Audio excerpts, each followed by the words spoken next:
ಇನ್ನು ಕೋಲಾರ ಕಾಂಗ್ರೆಸ್ ಕಚೇರಿಯಲ್ಲಿ ಹೊಡೆದಾಟ ಪ್ರಕರಣಕ್ಕೆ ಸಂಬಂಧಪಟ್ಟ ಹಾಗೆ ರಮೇಶ್ ಕುಮಾರ್ ಬಣದ ಶಿವು ಕೋಲಾರ ಜಿಲ್ಲಾಸ್ಪತ್ರೆಗೆ ದಾಖಲಾಗಿದ್ದಾರೆ. ಮುನಿಯಪ್ಪ ಬಣದ ಊರುಬಾಗಿಲು ಶ್ರೀನಿವಾಸ್ ಕೂಡ ಆಸ್ಪತ್ರೆಗೆ ದಾಖಲಾಗಿದ್ದಾರೆ. ಊರುಬಾಗಿಲು ಶ್ರೀನಿವಾಸ್ ಶರ್ಟ್ ಅನ್ನ ಹಿಡಿದು ಎಳೆದಾಡಿ ಹಲ್ಲೆಯನ್ನ ಮಾಡಿದ್ದ ಶಿವು ಬಳಿಕ ಎರಡೂ ಬಣಗಳ ನಡುವೆ ನಡೆದಿತ್ತು ಮಾರಾಮಾರಿ, ಬಡಿದಾಟ ನಡೆದಿತ್ತು. ಕೈಯನ್ನ ಮಿಲಾಯಿಸಿದ್ರು ಎರಡೂ ಬಣದ ಮುಖಂಡರು, ಕಾರ್ಯಕರ್ತರು. ಬಡಿದಾಡಿಕೊಂಡ ಹಿನ್ನೆಲೆಯಲ್ಲಿ ಕಾಂಗ್ರೆಸ್ ಕಾರ್ಯಕರ್ತರು ಸದ್ಯ ಕೆಲ ಕಾರ್ಯಕರ್ತರು ಆಸ್ಪತ್ರೆಯಲ್ಲಿ ದಾಖಲಾಗಿದ್ದಾರೆ.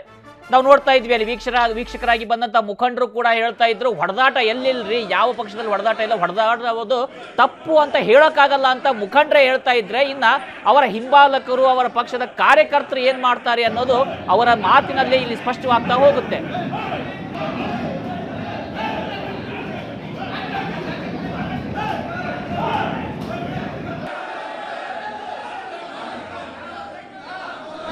ಬ್ಯಾನರ್ ಅಲ್ಲಿ ಇದಾಕಿರ್ಲಿಲ್ಲ ಅವರು, ಬ್ಯಾನರ್ ಅಲ್ಲಿ ಪ್ರೋಟೋಕಾಲ್ ಅಲ್ಲಿ MLA ಪುತ್ತೂರು ಮಂಜು ಅವ್ರದ್ದು, SN ನಾರಾಯಣಸ್ವಾಮಿ ಅವ್ರದ್ದು, ರಮೇಶ್ ಕುಮಾರ್ ಅವ್ರದ್ದು ಇವ್ರದ್ದು ಫೋಟೋಗಳು ಹಾಕಿರಲಿಲ್ಲ. ಅದರಿಂದ ಇದು ಮಾಡಿದ್ರು. ಮತ್ತೆ ಅವರು ಮತ್ತು ಅಸೆಂಬ್ಲಿ ಎಲೆಕ್ಷನ್ ಅಲ್ಲಿ ಜನತಾದಳ ಮಾಡಿದ್ರು. ಇನ್ನು ಈ ವಿಚಾರಕ್ಕೆ ಸಂಬಂಧಪಟ್ಟ ಹಾಗೆ ನಮ್ಮ ಕೋಲಾರ ಪ್ರತಿನಿಧಿ ಮತ್ತಷ್ಟು ಮಾಹಿತಿಯನ್ನ ಕೊಡ್ತಾ ಹೋಗ್ತಾರೆ. ನಾವು ಅವ್ರನ್ನ ಮಾತಾಡ್ತಾ ಹೋಗೋಣ.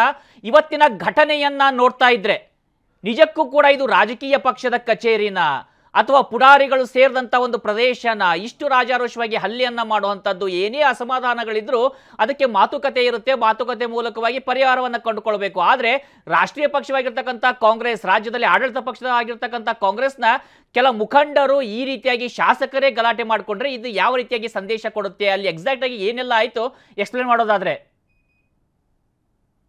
ಖಂಡಿತ ರಾಘವೇಂದ್ರ ಕೂಡ ಈ ಒಂದು ಕೋಲಾರ ಕಾಂಗ್ರೆಸ್ ಕಚೇರಿಯಲ್ಲಿ ಇವತ್ತು ನಡೆದಂತಹ ಘಟನೆ ನಿಜವಾಗ್ಲೂ ಕೂಡ ಹಿರಿಯ ಕಾಂಗ್ರೆಸ್ ನಾಯಕರು ಕೂಡ ಇದು ತಲೆ ತೆಗೆಸುವಂತ ಒಂದು ಘಟನೆ ಆಗಿದೆ. ಯಾಕಂತ ಹೇಳಿದ್ರೆ ಇನ್ನು ಸಾಕಷ್ಟು ಹಿರಿಯ ಕಾಂಗ್ರೆಸ್ ನಾಯಕರು ಇವತ್ತು ಆ ಒಂದು ಸಭೆಯಲ್ಲಿ ಇದ್ರು. ಇವತ್ತು ಲೋಕಸಭಾ ಚುನಾವಣೆ ಸಂಬಂಧಪಟ್ಟಂತೆ ಬೂತ್ ಏಜೆಂಟರ ಸಭೆಯನ್ನ ಹಿರಿಯ ಕಾಂಗ್ರೆಸ್ ನಾಯಕರಾಗಿರ್ತಕ್ಕಂಥ PR ರಮೇಶ್ ಅವರ ನೇತೃತ್ವದಲ್ಲಿ ನಡೀತಾ ಇತ್ತು.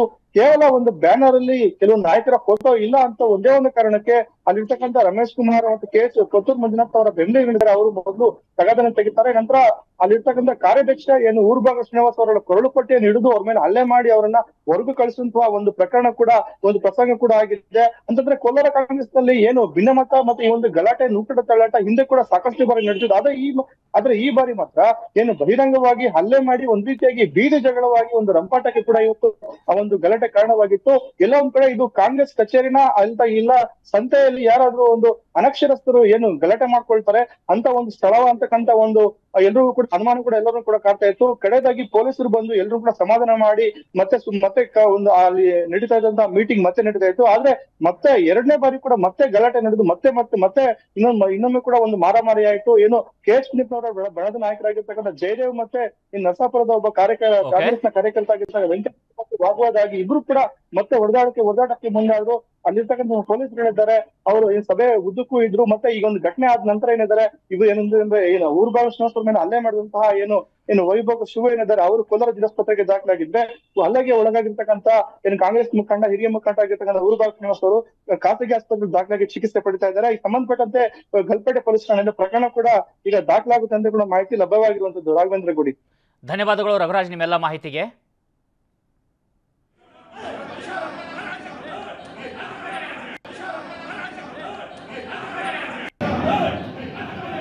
ನೋಡ್ತಾ ಇದ್ದೀವಿ ನಾವು ದೃಶ್ಯದಲ್ಲಿ ಯಾವ ರೀತಿಯಾಗಿ ಗಲಾಟೆ ಆಯಿತು, ಯಾವ ರೀತಿಯಾಗಿ ಹಲ್ಲೆ ಆಗ್ತಾ ಇದೆ ಅಂತ ಹೇಳಿ. ಈ ರೀತಿಯಾದಂಥ ಸಂದರ್ಭದಲ್ಲಿ ಜಿಲ್ಲೆಯ ಮತದಾರರಿಗೆ ಯಾವ ರೀತಿಯಾಗಿರ್ತಕ್ಕಂಥ ಸಂದೇಶ ಹೋಗುತ್ತೆ ಇದು? ಒಂದು ಪಕ್ಷದಲ್ಲೇ ಒಗ್ಗಟ್ಟಿಲ್ಲ, ಪಕ್ಷದ ಮುಖಂಡರ ಮಧ್ಯದಲ್ಲೇ ಒಗ್ಗಟ್ಟಿಲ್ಲ, ಪಕ್ಷದ ಶಾಸಕರ ಮಧ್ಯದಲ್ಲಿ ಒಗ್ಗಟ್ಟಿಲ್ಲ, ಅಲ್ಲಿ ವೀಕ್ಷಕರಾಗಿ ಬಂದಿರತಕ್ಕಂಥ ಮುಖಂಡರು ಕೂಡ ಈ ಗಲಾಟೆಯನ್ನು ತಡೆಯೋ ಪ್ರಯತ್ನ ಮಾಡೋದಿಲ್ಲ. ಬಟ್ ಇಂಡೈರೆಕ್ಟ್ ಆಗಿ ಹೇಳ್ತಾರೆ, ಯಾವ ಪಕ್ಷದಲ್ಲಿ ಗಲಾಟೆ ಇಲ್ರಿ, ಹೊಡೆದಾಟ ಇಲ್ರಿ, ಇಲ್ಲೂ ಕೂಡ ಹೊಡೆದಾಟ ಮಾಡ್ಕೊಳ್ಳಲಾಗಿದೆ, ಏನಾದರೂ ದೂರನ್ನ ಕೊಟ್ಟರೆ ಪಕ್ಷದ ಕಾನೂನಿದೆ, ಪಕ್ಷದ ಕಾನೂನಿನ ಪ್ರಕಾರವಾಗಿ ಅವ್ರ ಮೇಲೆ ಕ್ರಮವನ್ನು ತೆಗೆದುಕೊಳ್ಳಬಹುದು ಹೊರತು ಇದರಲ್ಲಿ ಏನೂ ಅಂತ ದೊಡ್ಡ ವಿಚಾರ ಇಲ್ಲ ಅಂತ ಅವರು ಕೂಡ ಅದನ್ನ ಒಂದು ರೀತಿಯಿಂದ ಸಮಾಧಾನ ಮಾಡುವಂಥದ್ದು ಅಥವಾ ಅದಕ್ಕೆ ಪುಷ್ಟಿ ನೀಡುವಂಥ ಹೇಳಿಕೆಯನ್ನ ಕೊಡ್ತಾರೆ. ಹಾಗಿದ್ದಾಗ ಸಹಜವಾಗಿ ಪ್ರಶ್ನೆ ಮೂಡುತ್ತೆ, ಒಂದು ಪಕ್ಷದ ಕಚೇರಿಯಲ್ಲಿ ಒಂದು ಶಿಸ್ತಿರಬೇಕು, ಅದು ಕ್ಯಾಮ್ರಾಗಳ ಮುಂದೆಯೇ ಈ ರೀತಿಯಾಗಿ ಗಲಾಟೆ ಮಾಡಿಕೊಂಡ್ರೆ ಇನ್ನು ಉಳಿದ ಸಂದರ್ಭ ಹೇಗಿರುತ್ತೆ ಅಂತ.